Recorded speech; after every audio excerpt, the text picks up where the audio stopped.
আসসালামু আলাইকুম, hello everyone, welcome to daily delights with Zohra. আমার আজকের রেসিপি সুজির রসবড়া। এটা দেখতে যেমন সুন্দর, খেতে তেমনই মজার। আর তৈরি করা যায় কোনো রকম ঝামেলা ছাড়া। বাচ্চারা যখন নতুন কিছু খেতে আবদার করে তখন ঝটপট বানিয়ে নিতে পারেন সুজির রসবড়া।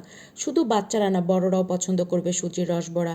অতিথি আপ্যায়নে ঝটপট তৈরি করে নিতে পারেন সুজির রসবড়া। আশা করছি মিষ্টির রেসিপি আপনাদের ভালো লাগবে।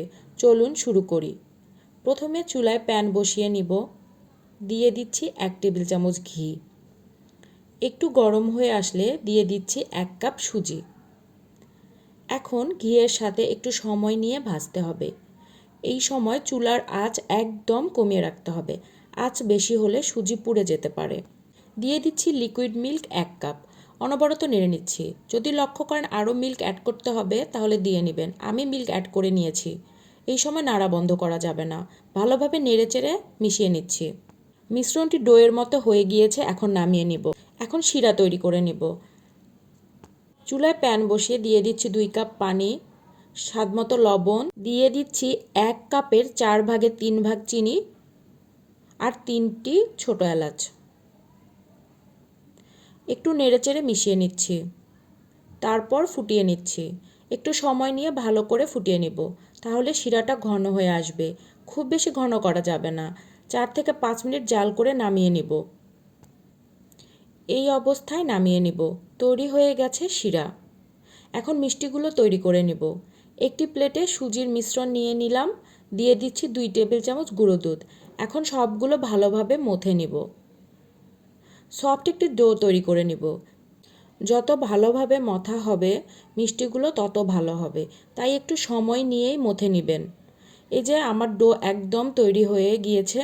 দেখুন, একদম পারফেক্ট ডো তৈরি হয়ে গিয়েছে। এখন হাতের সাহায্যে সবগুলো মিষ্টি বানিয়ে নিব। ঠিক এইভাবে বানিয়ে নিব। একটু লক্ষ্য করুন আমি কিভাবে বানাচ্ছি, ঠিক এইভাবে বানিয়ে নেবেন। খুব বেশি ভারী করবেন না। খুব বেশি ভারী করে বানালে বা মোটা করে বানালে শিরা ভালোভাবে ঢুকবে না। আমার সবগুলো মিষ্টি বানানো শেষ। এখন ভেজে নেব। চুলায় প্যান বসিয়ে পরিমাণ মতো তেল দিয়ে দিচ্ছি। চুলার আঁচ মিডিয়াম রাখতে হবে। তেল হালকা গরম হয়ে আসলে সবগুলো মিষ্টি ভেজে নেব সময় নিয়ে। একটু হাত দিয়ে দেখবেন, যখন তেলগুলোর উপর থেকে হালকা গরম ভাব উঠে আসবে ঠিক সেই পর্যায়ে আপনি সবগুলো মিষ্টি ভেজে নেবেন। খুব বেশি গরম অবস্থায় মিষ্টিগুলো ভাজা যাবে না, তাহলে বাইরটা একদম পুড়ে যাবে, ভিতরটা হবে না। আস্তে আস্তে সময় নিয়ে উল্টে পাল্টে ভেজে নেব। বাদামি বর্ণের হয়ে আসলে নামিয়ে নেব। ভাজা যত ভালো হবে মিষ্টিগুলো কিন্তু তত ভালো হবে। তাই সবথেকে ইম্পর্টেন্ট কাজ হলো মিষ্টিগুলো ভালো করে ভেজে নেওয়া। এই যে আমার মিষ্টি ভাজা একদম কমপ্লিট। এখন আমি সবগুলো নামিয়ে নেব। নামানোর পরে আমি গরম অবস্থায় শিরাতে দিয়ে দিব। ঠান্ডা করেও দিতে পারেন, কিন্তু গরম অবস্থায় দেওয়াটা বেটার। এখন সবগুলো মিষ্টি গরম থাকা অবস্থায় শিরায় দিয়ে নিব আর রেস্টে রেখে দিব 1 ঘন্টার জন্য। আমি 1 ঘন্টা রেখেছি। আপনাদের হাতে সময় বেশি থাকলে আরও বেশিক্ষণ রাখতে পারেন।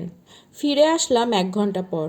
দেখুন মিষ্টিগুলো 1 ঘন্টা পর কিছুটা শিরা খেয়ে ডাবল হয়েছে। এখন মিষ্টিগুলো পরিবেশন করে নেব। আপনাদের একটা মিষ্টি আমি কেটে দেখাচ্ছি। দেখুন কী রকম নরম, তুলতুলে ও রসালো হয়েছে সুজির রসবড়া। এই মিষ্টিটা দেখতে শুধু সুন্দর না, খেতেও অনেক মজার। আপনারা একবার ট্রাই করে দেখবেন এবং আমাকে জানাবেন। নতুন নতুন রেসিপি পেতে পাশে থাকুন। আজকের মতো বিদায় নিচ্ছি। আল্লাহ হাফেজ।